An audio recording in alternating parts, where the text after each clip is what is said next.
আচরণবিধি পরিপূর্ণভাবে মানতে রাজনৈতিক দলগুলোকে আহ্বান সহ প্রধান নির্বাচন কমিশনার এএমএম নাসিরউদ্দিন জানিয়েছেন, সুষ্ঠু নির্বাচনের লক্ষ্যে অনেক চ্যালেঞ্জে কাজ করছে ইসি।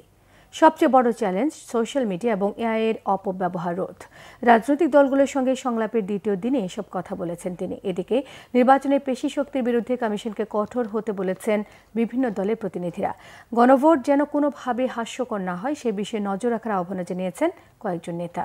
রিপোর্ট করছেন আসমা আক্তার নূপুর। নিবন্ধিত রাজনৈতিক দলগুলোর সাথে নির্বাচন কমিশনের সংলাপের দ্বিতীয় দিন রবিবার সকাল বিকাল দু দফায় আলোচনায় অংশ নেয় নিবন্ধিত 12টি দল। আশা করি এখানে অনেক ভেটারান পলিটিশিয়ান। এ সময় কমিশনের উপর আদালতের হস্তক্ষেপ বন্ধ না হলে সঠিক সময়ে সুষ্ঠু নির্বাচন নিয়ে শঙ্কা জানান কয়েকটি দলের প্রতিনিধিরা। গণভোটের নিয়ম শৃঙ্খলা নিয়েও শঙ্কা কারো কারো।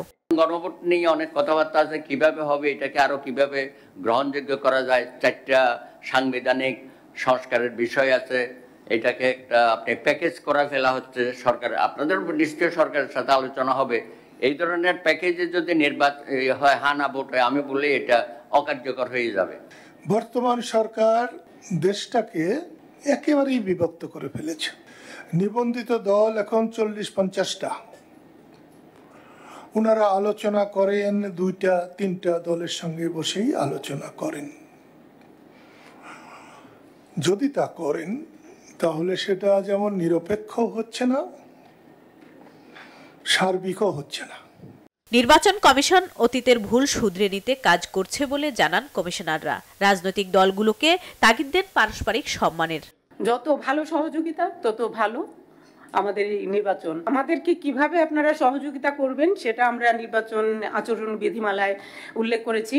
সেইভাবে যদি আমাদেরকে সহযোগিতা করেন তাহলে আমাদের এই নির্বাচন কমিশন সফল হবে। দুঃখজনক হলেও সত্য, মানুষজন নির্বাচন বিমুখ হয়েছে। নির্বাচনের নামে বিভিন্ন ধরনের অপকর্ম হয়েছে। ফলশ্রুতিতে আমাদেরকে এখন এটাকে আন্ডু করতে হবে, আন্ডু করে ভালো জায়গায় নিয়ে যেতে হবে। একটা সুষ্ঠু সুন্দর ইলেকশন করার জন্য যা যা করার দরকার সবই করছি। আমাদের ভালো নির্বাচন করার বিকল্প কোনো রাস্তা নেই। সুষ্ঠু সুন্দর ও গ্রহণযোগ্য নির্বাচনের জন্য রাজনৈতিক দলগুলো সহ সবার সহযোগিতা চান সিইসি। জানান সোশ্যাল মিডিয়ার অপপ্রচার মোকাবেলার চ্যালেঞ্জের কথা। সবচেয়ে বড় চ্যালেঞ্জ যেটা হচ্ছে সোশ্যাল মিডিয়ার অ্যাবিউজ, এআই ইউজ করে যে একদম অপতথ্য ছড়ানো, ভুল তথ্য ছড়ানো। এই চ্যালেঞ্জ আগের কমিশনদেরকে মোকাবেলা করতে হয়নি। এই একটা নতুন চ্যালেঞ্জ আমাদের মধ্যে, বড় চ্যালেঞ্জ আমাদের সামনে উপস্থিত হয়েছে এবং এর মধ্যে অনেক চ্যালেঞ্জ জেনারেট হচ্ছে ফ্রম আউটসাইড দি বর্ডার। এইগুলো ট্যাকেল করা এটা আমাদের জন্য একটা বড় মাথা ব্যথার কারণ হয়ে দাঁড়িয়েছে।